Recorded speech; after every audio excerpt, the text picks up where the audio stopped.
Throngs of people jammed St. Peter's Square, the boulevard leading up to it, and nearby piazzas for the special beatification mass at the Vatican. Thousands camped out all night and took part in an all-night prayer vigil at Circus Maximus. People from all corners of the world prayed, sang hymns, and waved their national flags. Many were Polish who came to honor their native son. Attending the ceremony were 90 official delegations and 16 heads of state.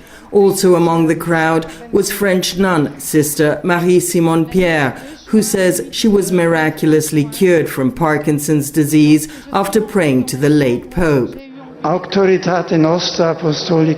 With our apostolic authority, we announce from now on, Pope John Paul shall be called blessed, and we can celebrate, according to his right, his feast day every year on October 22nd.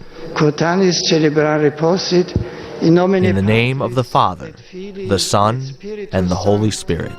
Pope Benedict pronounced the beatification formula, and a large effigy of the smiling Pope John Paul II was unveiled to the applause of the large crowd.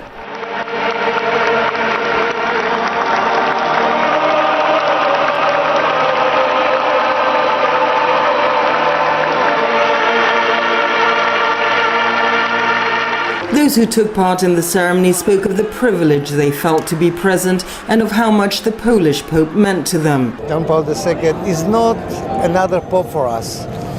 He's a person that really created a breakthrough.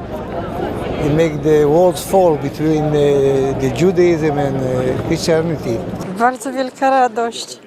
It's a great joy that we have such a Polish Pope. I feel huge happiness. Wzruszenie ogromne. Es la mejor cosa en mi vida. It's the best thing in my life. Why? Why? Because I think John Paul II is the greatest man. He has been the greatest man for my life and for many lives in the world. In his homily, Pope Benedict called his predecessor an exemplary son of Poland, who through his witness of faith, love and apostolic courage, accompanied by great human charisma, helped believers throughout the world not to be afraid to be called Christian. Pope Benedict said his own service was sustained by John Paul's spiritual depth and by the richness of his insights.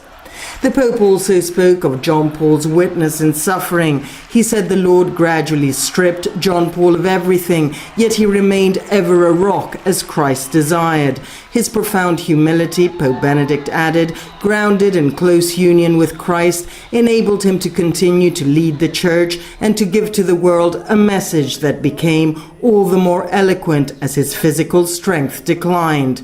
Sunday's beatification ceremony took place despite criticism about the record speed with which John Paul was being honored and continued outrage about clerical abuse.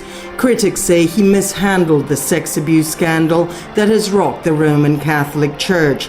Vatican officials have insisted that John Paul deserved to be put on the road to sainthood, saying this process is not a judgment of how he administered the Church, but rather whether he lived a life of Christian virtue. John Paul's beatification means he has had a miracle attributed to his intercession. Another miracle will need to be recognized for him to become a saint. Sabina Castelfranco for VOA News, Rome.